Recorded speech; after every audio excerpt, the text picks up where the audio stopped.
जय हिंद साथियों, exam pass के यूट्यूब चैनल में आपका स्वागत है। आज हम देखेंगे डे 26 प्रखर बैच का डे 26।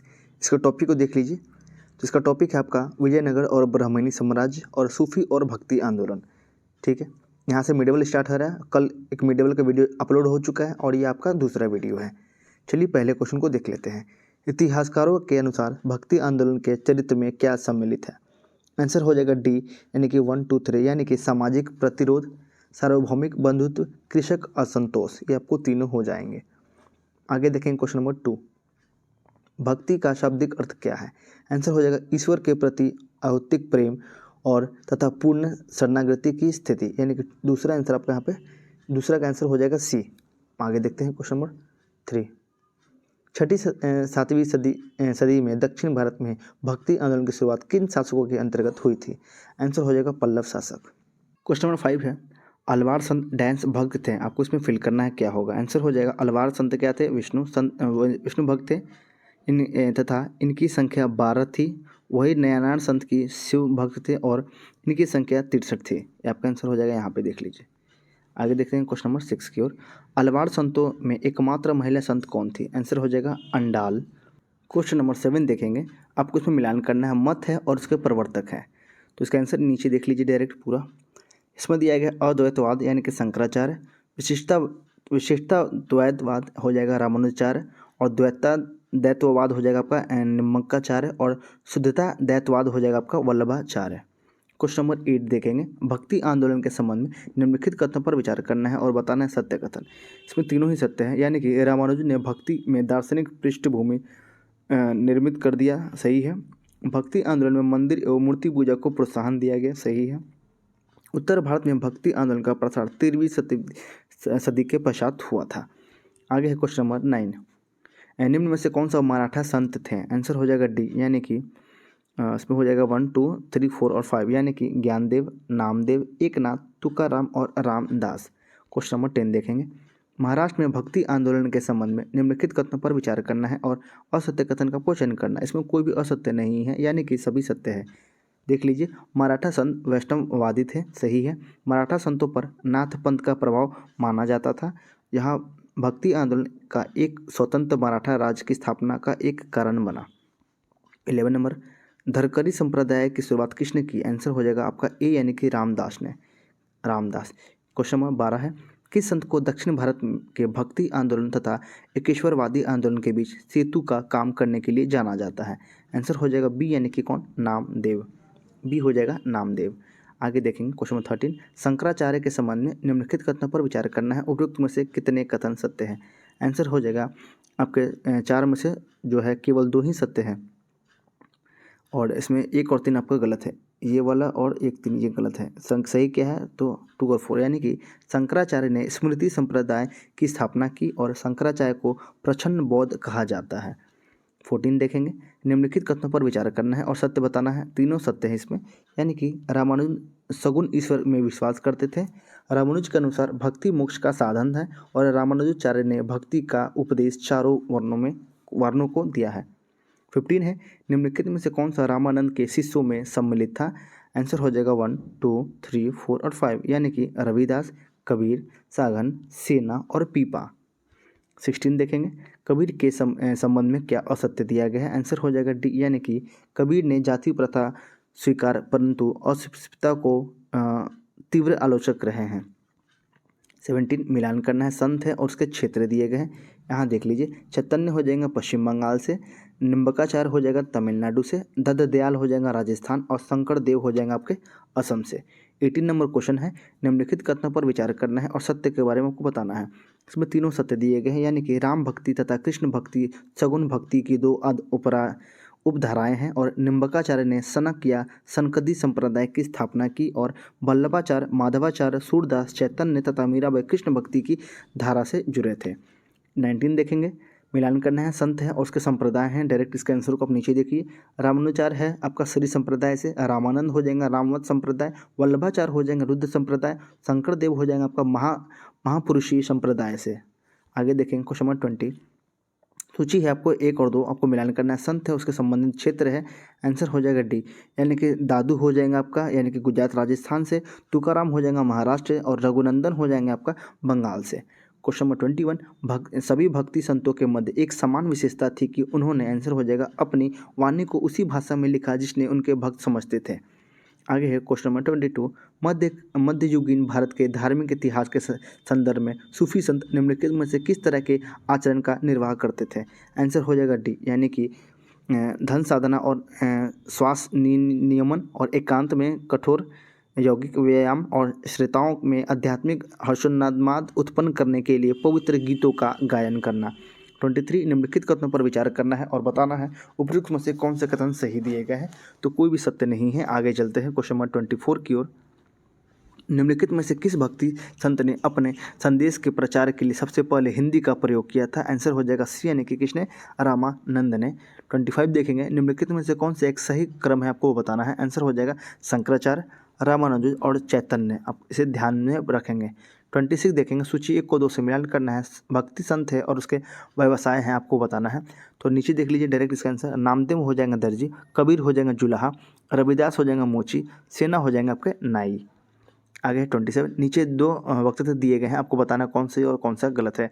इसमें केवल एक ही सही है, वो है आपका भारत में सूफियों के चिश्ती धर्म संघ का प्रवर्तक और सर्वप्रथम व्यक्ति ख्वाजा मोइनुद्दीन चिश्ती ने किया है। आगे है क्वेश्चन नंबर 28, जिस सूफी संत की मान्यता थी कि भक्ति संगीत ईश्वर के निकट पहुंचने का एक साधन है, वो कौन सा है। आंसर हो जाएगा आपका मोइनुद्दीन चिश्ती हो जाएगा, आंसर हो जाएगा 1। 29 देखेंगे, भारतीय इतिहास में सूफीवाद के संदर्भ में निम्नलिखित कथनों पर विचार करना है और बताना है कौन से कथन सही दिए गए हैं। आंसर हो जाएगा 2 और 4, यानी कि शेख अहमद सरहिंदी ब्राह्मी लोधी का समकालीन था, ये आपका सत्य है। और 4 हो जाएगा, भारत में सूफियों की कादरी पद्धति सबसे पहले शेख नियामुतुल्ला और मखदूम मोहम्मद जिलानी द्वारा लागू की गई है, आपका ये सही है। आगे देखेंगे 30, निम्नलिखित कथनों पर विचार करना है, उपयुक्त में से कौन सा कथन सही है।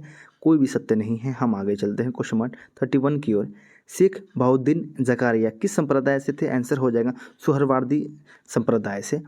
32 है, कृष्ण जीवन परक प्रेम वाटिका काव्य की रचना किसने की थी। आंसर हो जाएगा आपका सी, यानी कि रस खान ने। सी हो जाएगा, यानी कि रस खान ने। 33 देखेंगे, 12वां मासा की रचना किसने की थी। 12 मासा की रचना किसने की थी। आंसर हो जाएगा सी, यानी कि मलिक मोहम्मद जयसी ने। 34 देखेंगे, बुद्ध और मीराबाई दोनों के जीवन की सामान्य मान्यता क्या थी। आंसर हो जाएगा संसार दुख से भरा है, आपका सी आंसर हो जाएगा, संसार दुखों से भरा है। 35 है, निम्नलिखित संतों में से उनके क्रम अनुसार आपको व्यवस्थित करना है। आंसर दिया गया है सी, यानी कि 2 1 4 3। क्या हो जाएगा, तो पहले हो जाएगा आपका नामदेव, उसके बाद हो जाएगा कबीर, उसके बाद हो जाएगा नानक, उसके बाद लास्ट में हो जाएंगे मीराबाई। 36 है, तुलसीदास किसके समकालीन थे। आंसर हो जाएगा अकबर और जहांगीर के। किसके हो जाएंगे, अकबर और जहांगीर के। 37 देखेंगे, निम्नलिखित भक्ति संतों पर विचार करना है और बताना है जब लोधी वंश का पतन हुआ और बाबर ने सत्ता संभाली तब इसने कौन से उपदेश दे रहा था। आंसर हो जाएगा केवल दूसरा, यानी कि गुरु नानक। आगे देखेंगे क्वेश्चन नंबर 38, निम्नलिखित में से कौन सी रचना संत तुलसीदास की नहीं है। आंसर हो जाएगा आपका डी, यानी कि साहित्य रत्न। कौन, साहित्य रत्न। क्वेश्चन नंबर 39 देखेंगे, निम्नलिखित में से किस सूफी संत के विचारों को सिखों के धार्मिक ग्रंथ आदि ग्रंथ में सम्मिलित किया गया है। आंसर हो जाएगा फरुद्दीन गंज ए शकरा, आपका सी आंसर सही दिया गया है। क्वेश्चन नंबर 40 है, मध्यकालीन भारत में फैले सूफी आंदोलन के संदर्भ में निम्नलिखित कथनों पर विचार करना है और उपरोक्त लिखित कथनों में से कौन सा सही है। आंसर हो जाएगा केवल सी, यानी कि 1 और 3, यानी कि सूफी सिद्धांतों ने अकबर के धार्मिक दृष्टिकोण और नीतियों को आकार दिया और उनका मानना था कि गुरु के बिना आध्यात्मिक विकास असंभव है। 41 देखेंगे, मध्यकालीन काल के दौरान दक्षिण भारत में भक्ति आंदोलन के संदर्भ में निम्नलिखित जोरों पर विचार करना है और बताना है उसमें से कौन सा सही ढंग से मेल खाता है। आंसर हो जाएगा दूसरा और तीसरा, यानी कि अंडाल विष्णु की एक महिला भक्त थी, सही है, और तेवरम संतों द्वारा कविताओं की एक रचना है। 42 है, मलिक मोहम्मद जैसी के बारे में निम्नलिखित कथनों पर विचार करना है और बताना उपरोक्त दियों में से कौन सा कथन सही है। आंसर हो जाएगा आपका वह एक सूफी कवि थे, ये सही है, और उन्होंने अवधी भाषा में प्रसिद्ध महाकाव्य पावत लिखा था, ये दोनों आपके सत्य हैं। तीसरा आपका गलत दिया गया है। 43 है, भक्ति आंदोलन के निम्नलिखित में से कौन सी विशेषता है आपको बताना है। आंसर हो जाएगा बी यानी कि 1, 3 और 4 दूसरा छोड़ के, यानी कि मूर्ति पूजा, कर्मकांड और उपवास का विरोध और मूर्ति पूजा की अस्वीकृति, गुरु को उपदेशक और मार्गदर्शक के रूप में। सही है। 44 देखेंगे। सूची 1 और 2 से मिलान करना है। आपको उसमें दिया है प्रचारक है और किसके लिए जाना जाता है वो बताना है। आंसर हो जाएगा डी यानी कि 1, 2, 3, 4 और 5। शंकरदेव हो जाएंगे असम में वैष्णव भक्ति का प्रसार करने के लिए। सूरदास हो जाएंगे सूर सागर के लेखक और उत्तर प्रदेश के कृष्ण पंथ को लोकप्रिय बनाने के लिए। चैतन्य हो जाएंगे आपका द्वैतवादी या अद्वैतवाद में विश्वास किया और बंगाल में वैष्णववाद को लोकप्रिय बनाया। और आपका मीराबाई हो जाएंगे, ये वे कृष्ण के भक्त थे। मीराबाई हो जाएंगे वे कृष्ण के भक्त थे और उन्होंने गीतों के माध्यम से राजस्थान में कृष्ण पंथ को लोकप्रिय बनाया। तुलसीदास है आपका, उन्होंने राम के उपासक होने के साथ ही हिंदू धर्म के विभिन्न पहलुओं की व्याख्या भी की थी। आगे देखेंगे 45 नंबर क्वेश्चन। निर्गुण संप्रदाय के संदर्भ में निम्नलिखित में से कौन सा कथन सही है। आंसर हो जाएगा 1, 3 और 4, यानी कि ए आंसर आपका सही है इसको छोड़ के। माना जाता है कि ईश्वर सर्वव्यापी है और कबीर नानक दादू दयाल इस संप्रदाय से जुड़े हैं और अनुयायियों ने जाति व्यवस्था पर हमला किया और ब्राह्मणों के अधिकार को खारिज कर दिया। 46 देखेंगे। सूफी आंदोलन से संबंधित निम्नलिखित कथनों पर विचार करना है। उपयुक्त में से कौन सा कथन सही है। आंसर हो जाएगा सभी, यानी कि 11वीं शताब्दी तक एक अच्छी तरह से विकसित आंदोलन के रूप में विकसित हो गया। यह सूफी रहस्यवादी थे जिन्होंने इस्लाम के उदारवाद का आह्वान किया था, दोनों सही है। और सूफी सभी धर्मों की आवश्यक एकता में विश्वास करते थे। ये तीनों आपके सत्य दिए गए हैं। 47 देखेंगे। भक्ति आंदोलन और सूफी आंदोलन के बीच निम्नलिखित में से कौन से समान है। आंसर हो जाएंगे 1 और 3, यानी कि भक्ति और सूफी आंदोलन दोनों ने इस विचार पर ध्यान केंद्रित किया कि ईश्वर एक है और ईश्वर से संपर्क करने के लिए व्यक्ति को प्रार्थना और ध्यान करना चाहिए। और 3 है, इन दोनों आंदोलन ने कठोर जाति व्यवस्था को खारिज कर दिया। 48 देखेंगे अब। उन्होंने वेदांत के द्वैतवाद यानी कि स्कूल की स्थापना की। वह आदि शंकराचार्य के अद्वैतवाद सिद्धांत के आलोचक थे। उनका दावा था कि आत्मा और ब्रह्मा मौलिक रूप से अलग है और व्यक्तिगत आत्मा ब्रह्मा पर निर्भर है और कभी भी समान नहीं हो सकता। उनके अनुसार मोक्ष केवल ईश्वर की कृपा से ही संभव है। उनके द्वैतवाद दर्शन का भक्ति आंदोलन पर महत्वपूर्ण प्रभाव पड़ा। ये किसके लिए बोला जा रहा है। आंसर हो जाएगा माधवाचार्य के लिए। सी आंसर हो जाएगा माधवाचार्य। 49 है। धार्मिक विचार के शरमन स्कूल के बारे में निम्नलिखित कथनों पर विचार करना है। उपयुक्त दिए गए कथनों में से कौन सा सही है। आंसर हो जाएगा 1 और 2, यानी कि आजीवक स्कूल नियति या पूर्ण नियतिवाद के भाग्य सिद्धांत के इर्द गिर्द घूमता है। और 2 हो जाएगा आजीवक ने कर्म को एक भ्रांति माना और बौद्ध धर्म और जैन धर्म का विरोध किया।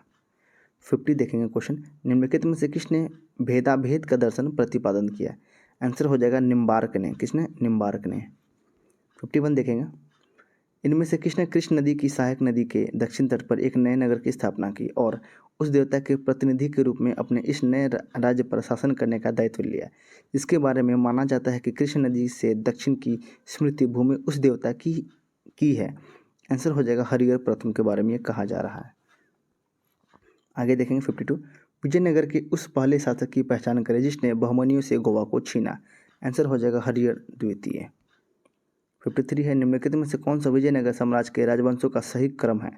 आंसर हो जाएगा संगम, सुलवा, तुलुवा और आर्यविदु। बी आंसर आपका सही है। 54। निम्नलिखित कथनों पर विचार करना है और उपयुक्त में से कथनों में से कौन सा सही है। आंसर हो जाएगा सभी, यानी कि नरसिंह सालू ने संगम वंश का अंत किया और उसने राज सिंहासन छीन कर सालू वंश प्रारंभ किया।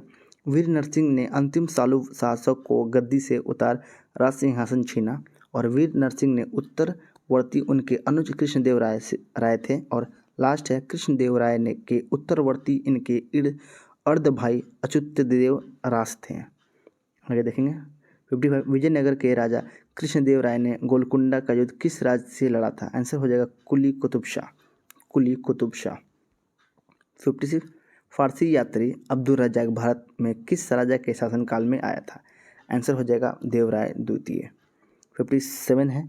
सन 1565 में कौन सा प्रसिद्ध युद्ध हुआ था। आंसर हो जाएगा तालीकोटा का युद्ध, यानी कि डी आंसर आपका बैटल ऑफ तालीकोटा सही है। आगे देखेंगे 58, जब राजा वोडियार ने मैसूर राज्य की स्थापना की तब विजयनगर साम्राज्य का शासक कौन था? आंसर हो जाएगा वेंकट द्वितीय। कौन था? वेंकट द्वितीय। आगे है विजयनगर साम्राज्य के कृष्णदेवराय के संदर्भ में निम्नलिखित पर विचार करना है, कौन सही है? आंसर हो जाएगा बी यानी कि केवल 3, यानी कि उन्होंने न केवल शहर को बल्कि कृषि क्षेत्र की रक्षा के लिए कृषि क्षेत्र और जंगलों को भी मजबूत किया। 60, भारत के मध्यकालीन इतिहास के बारे में निम्नलिखित कथनों पर विचार करें, कौन सही है? आंसर हो जाएगा दोनों, यानी कि विजयनगर राज्य की स्थापना तुगलक वंश के शासनकाल के दौरान हुई थी, सही है, और कृष्णदेवराय बाबर के समकालीन थे। 61, विजयनगर साम्राज्य के निर्यात की मुख्य वस्तुएं निम्नलिखित में से कौन सी थी? आंसर हो जाएगा बी, यानी कि कपास और रेशम, और 3 हो जाएगा आपका चीनी। आगे देखेंगे विजयनगर वास्तुकला शैली के बारे में निम्नलिखित कथनों पर विचार करना है, दिए गए उपरोक्त में से कौन सा कथन सही है? आंसर हो जाएगा 1 और 2, यानी कि मंदिर की दीवारों ज्यामिति पैटर्न के अत्यधिक सुसज्जित थी, और दूसरा हो जाएगा मंदिर के सभी तरफ गोपुरम पाया गया। 63, विजयनगर साम्राज्य के संदर्भ में निम्नलिखित कथनों पर विचार करना है और बताना है कौन सा सही है। आंसर दिया गया ए, यानी कि 2 सही है, पहला और दूसरा आपके सही दिए गए हैं। क्या है? राजधानी को दक्षिण तट पर होयसल शहर होसपट्टन में स्थानांतरित कर दिया गया, सही है, और विजयनगर शासकों ने चालुक्य के प्रतीक बड़े बैल या वारा को अपने शाही प्रतीक चिन्ह बनाया था। 64 है विजयनगर साम्राज्य में नायकों के बारे में निम्नलिखित कथनों पर विचार करें और सही बताना है। आंसर हो जाएगा नायकों को सैन्य और राजस्व दोनों शक्तियाँ प्राप्त थी। ना किसके बारे में? तो नायकों के बारे में कहा जा रहा है। कृष्णदेवराय के बारे में निम्नलिखित कथनों पर विचार करना है, सही बताना है। तो तीनों कथन सत्य हैं, यानी कि उन्होंने कई मंदिरों में विशाल गोपुर बनवाए हैं, यानी कि गोपुरम बनवाए हैं। वे प्रसिद्ध कविता अमुक्ता माल्याद यानी कि अंडाल की कहानी के लेखक हैं, और उन्होंने न्यायकार प्रणाली को भी कानूनी मान्यता दी थी। 66 है निम्नलिखित में से किस विदेशी यात्री ने विजयनगर साम्राज्य का दौरा किया था? आंसर हो जाएगा सी, यानी कि निकोल कोंटी, डोमिंगो पिस, और आपका हो जाएगा आपका 1 मिनट, उसके बाद आपका हो जाएगा 3 यानी कि फर्नियो नूनीज, और हो जाएगा अब्दुल रज़ाक, सभी इसमें दिए गए हैं। 67 देखेंगे वह तालिकोटा की लड़ाई में मारा गया, जिसके बाद विजयनगर साम्राज्य कई अर्ध स्वतंत्र राज्यों में विखंडित हो गया। किसके बारे में बोला जा रहा है? आंसर हो जाएगा आपका अल्लिया राम राय के बारे में, अल्लिया राम राय के बारे में। 68 है विजयनगर साम्राज्य के दौरान निम्नलिखित में से कौन सी वस्तुएं चीन को निर्यात की जाती थी? आंसर हो जाएगा सभी, यानी कि मसाले, इत्र, गेंडों का सींग, और अर्धकीमती पत्थर और अबनूस, सभी दिए गए। यानी कि 69 देखेंगे श्री लक्ष्मण देव राय द्वारा निर्मित है, क्या? आंसर हो जाएगा भोरम देव, भोरम देव। 70 वह महिला कवि जिसने अपनी रचना मधुरा विजयम में अपने पति के विजय अभियानों का वर्णन किया, किसने? आंसर हो जाएगा गंगा देवी ने, गंगा देवी ने। 71 है कृष्णदेवराय के दरबार में अष्टदिग्गज कौन थे? आंसर हो जाएगा 8 तेलुगु कवि थे ये, 8 तेलुगु कवि। 72 इनमें से किसे आंध्र भोज के नाम से जाना जाता था? आंसर हो जाएगा कृष्णदेवराय को जाना जाता था। 73 है कृष्णदेवराय का शासनकाल किस साहित्य का स्वर्ण युग माना जाता है? आंसर हो जाएगा डी, यानी कि तेलुगु। 74 कृष्णदेवराय ने किस शहर की स्थापना की थी? आंसर हो जाएगा आपका नागलपुरा। 75 विजयनगर का प्रसिद्ध हजार मंदिर किसके शासनकाल में बनाया गया? आंसर हो जाएगा कृष्ण देवराय के शासनकाल में। आगे है निकोल कोंटी कौन था? आंसर हो जाएगा बी, यानी कि एक इतालवी यात्री जिसने विजयनगर साम्राज्य का दौरा किया था। आगे देखेंगे 77 पुर्तगाली लेखक नूनीज के अनुसार विजयनगर साम्राज्य की महिलाओं निम्नलिखित में से किस क्षेत्र में विशेषज्ञ थी? आंसर हो जाएगा डी, यानी कि कुश्ती, लेखाशास्त्र, ज्योतिषी और ज्योतिषी विद्या में। यह चारों आपके सत्य दिए गए हैं। 78 हो जाएगा विजयनगर के किस शासक ने चीन के सम्राट के पास अपना राजदूत भेजा था? आंसर हो जाएगा बुक्का प्रथम ने। 79 है विजयनगर साम्राज्य के अंतर्गत अमरम किस प्रकार के क्षेत्र को सूचित करता था? आंसर हो जाएगा सैन्य सरदारों के नियंत्रण वाले क्षेत्र से। क्वेश्चन नंबर 80 देखेंगे अमृत कुंड पुस्तक का संबंध किससे है? आंसर हो जाएगा ए, यानी कि योग से। 81 है निम्न कथनों पर विचार करना है, उपयुक्त में से असत्य बताना है। आंसर हो जाएगा दूसरा आपका असत्य, यानी कि रामानंद के शिष्य थे, आपका असत्य दिया गया है। 82 हकायक ए हिंद नामक प्रबंध ग्रंथ लिखा था किसने? आंसर हो जाएगा अब्दुल वाहिद बिलग्रामी ने। अब्दुल वाहिद बिलग्रामी ने। 83 है, निम्न कथनों पर विचार करना है और उपरोक्त में से कितने कथन सत्य हैं? आंसर हो जाएगा सभी 3 सत्य हैं। इसमें दिया गया है सभी 3 सत्य हैं। हाँ, सभी 3 सत्य हैं। यानी कि भारतीय शास्त्रीय ग्रंथ राग दर्पण का फारसी में अनुवाद मोहम्मद बिन तुगलक के काल में हुआ था। आगे मौन कैतुल ग्रंथ युद्ध से संबंधित ग्रंथ है और बंगाल के नुसरत शाह ने महाभारत और रामायण का फारसी में अनुवाद किया था। आगे देखेंगे, ये आपका यहीं तक दिया गया है। ठीक है, इस पीडीएफ में आपको 83 नंबर तक ही क्वेश्चन को दिया गया है। ये वीडियो आपको यहीं तक, इसके आगे क्वेश्चन इसमें नहीं दिया गया है। अगर होता है तो मैं आपको वीडियो अपलोड कर दूंगा, अगर नहीं होगा तो आपको ये वीडियो यहीं तक मिलेगा। ठीक है, 83 तक ही क्वेश्चन इसमें दिया गया है। चलिए, आशा करता हूँ आपको ये वीडियो यहाँ तक अच्छा लगा होगा, तो प्लीज़ वीडियो को लाइक कीजिएगा और इस चैनल को सब्सक्राइब कीजिएगा, अपने दोस्तों के साथ ज़रूर शेयर कीजिएगा ताकि उनको भी इस चीज़ का लाभ मिल सके। और मैं इसका पीडीएफ आपको टेलीग्राम पे दे दूँगा, तो आप वहाँ से इसे देख लीजिएगा। ठीक है, तब तक के लिए धन्यवाद।